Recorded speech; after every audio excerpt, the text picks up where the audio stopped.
Education के field से नहीं हूं। मैं एक कलाकार हूं, एक आर्टिस्ट हूं, एक क्रिएटिव इंसान हूं। और आप लोग बेहतर जानते हैं एजुकेशन के बारे में। इतने साल से आप एजुकेशन चला रहे हैं। पिछले कुछ साल से मेरा अनुभव हुआ है, चूंकि मैंने कुछ फिल्में की हैं। एक फिल्म थी तारे ज़मीं पर, और अभी हाल ही में मेरी जो फिल्म आई है 3 इडियट्स, ये दोनों फिल्में एजुकेशन के टॉपिक पर हैं। तो लिहाजा मैं इस वजह से मैंने काफी रिसर्च की एजुकेशन के ऊपर, और कुछ चीजें मेरे सामने आई हैं और वो चीजें मैं आपके सामने रखना चाह रहा हूं। आज यहाँ पेरेंट्स हैं, एजुकेटर्स हैं, टीचर्स हैं, बच्चे भी हैं। हो सकता है पता नहीं मैं कितना सही बोल रहा हूं, गलत बोल रहा हूं, लेकिन मेरे कुछ विचार हैं जो मैं आपके सामने रखना चाहूंगा एजुकेशन से जो जिनका संबंध है। और वो ये कि सबसे पहले तो हर बच्चा खास होता है। ये मैंने डिस्कवर किया अपने रिसर्च में। हर बच्चा खास होता है। हर बच्चे में, हमारी तरह, आपकी तरह और हमारी तरह, हर बच्चे में कुछ ना कुछ काबिलियत होती है, कुछ ना कुछ कमजोरी होती है। मुझ में भी कमजोरी है, काबिलियत है। आप में भी कुछ ना कुछ काबिलियत और कमजोरी है, और हर बच्चे में कुछ ना कुछ कमजोरी और काबिलियत होती है। और हमें as parents, as elders, as education system, हमें हर बच्चे की खासियत को पहचानना है, उससे मदद करनी है। उसकी क्या खासियत है, उसका क्या दिल चाहता है, उसे किस चीज में खुशी मिलती है, वो हमें उसको हेल्प करना है कि हम उसको वो ढूंढ सके, और उसमें हमें सपोर्ट करना है। और जो उसकी कमजोरी है उसमें हमें उसको सपोर्ट करना है। मुझे अक्सर एजुकेशन इंस्टीट्यूट्स मुझे बोलते हैं कि हम हमारे स्कूल में सारे बच्चे पास होते हैं, हमारे स्कूल में सारे बच्चे फर्स्ट आते हैं, या हम जो बोर्ड एग्जाम है उसमें हमारे सारे बच्चे पास होते हैं। मुझे एक सवाल पूछना है कि हमारे कितने बच्चे खुश हैं? सबसे बड़ा सवाल मेरा ये है, how many of our children are happy? और वो जो हैप्पीनेस क्वोशेंट है ना, वो मेरे लिए सबसे अहम है। क्योंकि देखिए, पढ़ाई लिखाई तो हम सीख ही लेते हैं। जब मुझे कोई चीज सीखनी होती है तो मैं कुछ ना कुछ करके सीख ही लेता हूं। हमारी फिल्म 3 इडियट्स जब रिलीज होने वाली थी, रिलीज से पहले हमने कई स्क्रीनिंग्स रखे थे, टेस्ट स्क्रीनिंग जिसको हम कहते हैं, जिसमें कि हम ऑडियंस, जैसे आप लोग हैं, उनको बुलाते हैं, फिल्म दिखाते हैं, उनसे पूछते हैं कि फिल्म कैसी लगी। ऐसे एक टेस्ट स्क्रीनिंग हमने किया था। बंबई में एक फैक्ट्री में कारीगर लोग काम करते हैं, तो करीब 25-30 कारीगर आए थे उस स्क्रीनिंग में। स्क्रीनिंग के बाद उनका एक कारीगर था, उसने मुझसे एक सवाल पूछा। उसने मुझसे ये पूछा, आप लोगों ने फिल्म देखी है 3 इडियट्स? उसने मुझे एक सवाल पूछा जो बहुत कमाल का सवाल था। उसने मुझे ये सवाल पूछा कि सर, पिक्चर के अंत में हमें पता लगता है कि आप तो रणछोड़ दास थे ही नहीं, रैंचो तो थे ही नहीं आप, तो सर्टिफिकेट तो आपको मिला नहीं, वो तो जावेद जाफरी को मिल गया। तो आप इतने बड़े साइंटिस्ट कैसे बन गए? इतने बड़े पेटेंट्स, 400 पेटेंट्स, जापानी लोग आपके पीछे पड़े हैं, तो आपको सर्टिफिकेट तो मिला नहीं, तो आप इतने बड़े साइंटिस्ट कैसे बन गए?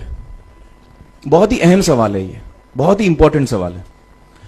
और ये जो मुद्दा है उसके हार्ट में जाता है ये, कि जब मैं एग्जाम के लिए रट के जवाब देता हूं और वो जवाब में मुझे नंबर मिलते हैं और मैं पास हो जाता हूं, तो मेरे हाथ में एक पर्चा आता है जो मुझे कहता है कि मैं पढ़ा लिखा हूं।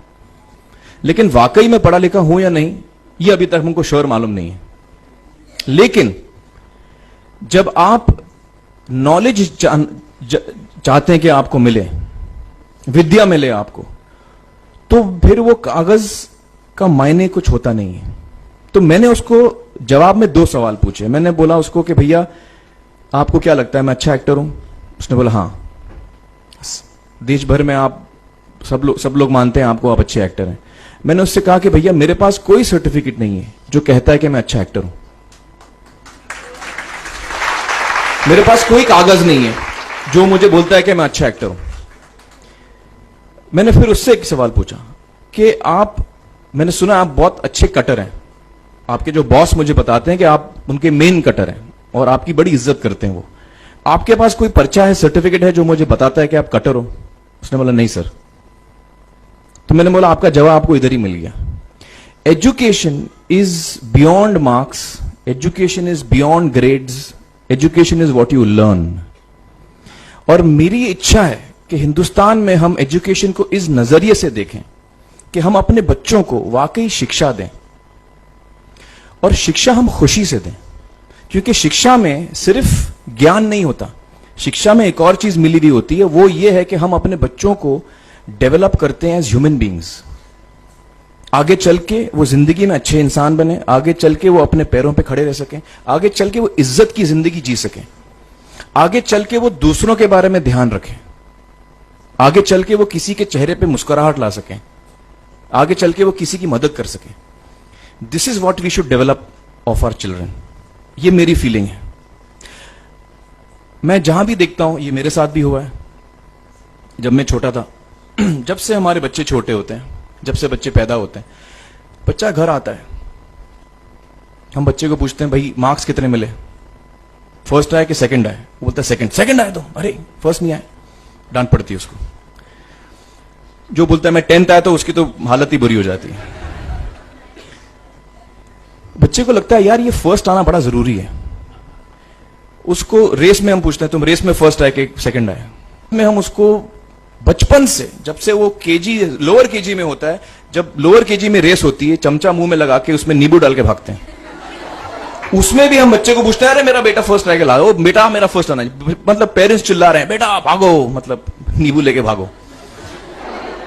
तो उसमें होता क्या है कि बच्चे को लगता है कि यार ये बड़ा जरूरी है। मेरे पेरेंट्स को हमेशा, मेरे पेरेंट्स मुझे एक ही सवाल पूछते हैं, मैं फर्स्ट आया कि नहीं। उसके जहन में ये बात बैठ जाती है कि मेरे को अव्वल आना है, मेरे को कंपीट करना है, मेरे को बाकी लोग से आगे निकलना है। टीचर्स भी यही सवाल उसको पूछते हैं आमतौर पे, मेरे साथ हुआ है।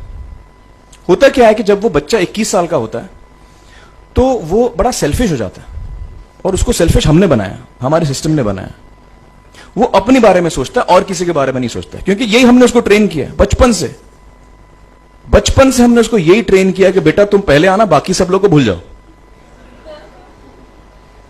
तो जब वो नौजवान बनता है तो उसका नजरिया सोसाइटी की तरफ यही हो जाता है कि भैया मुझे आगे बढ़ना है, बाकी सब बाय हुक और by crook I must succeed, I don't care about anybody else. मेरा ये दिल कहता है, मेरा ये दिल चाहता है कि अगर हम जितने यहां पेरेंट्स हैं, एडल्ट्स हैं, यंगस्टर्स हैं जो कल जाके पेरेंट्स बनेंगे, अगर हम अपने बच्चों को ये सीख दें जब वो छोटे हैं, जब वो घर आए हम उसको ये सवाल पूछें, ये नहीं पूछें कि मार्क्स कितने मिले, उसको ये पूछें कि बेटा आज तुमने किसकी मदद की, आज तुमने किसके चेहरे पे मुस्कुराहट लाई। अगर हम उसको ये पूछें तो उसको ये लगेगा कि यार जरूरी ये है। मेरे पेरेंट्स मुझे हमेशा ये पूछते हैं, मार्क्स का तो कभी पूछते नहीं, वो मुझसे ये पूछते हैं कि भैया तुमने किसको हेल्प किया आज। तो हेल्प करना लोगों को, लोगों के बारे में सोचना, लोगों के चेहरे पे मुस्कुराहट लाना, ये मेरे पेरेंट्स के लिए बड़ा इंपॉर्टेंट है। साइकोलॉजिकली वो इस चीज के साथ बड़ा होगा। स्कूल वही जाएगा, पढ़ाई लिखाई वही करेगा, वो उसका नजरिया थोड़ा बदल जाएगा। जब वो बच्चा नौजवान बनेगा, 21 साल का होगा, और सारे बच्चे उस उम्र के जब 21 साल के होंगे, हमारी सोसाइटी चेंज हो जाएगी।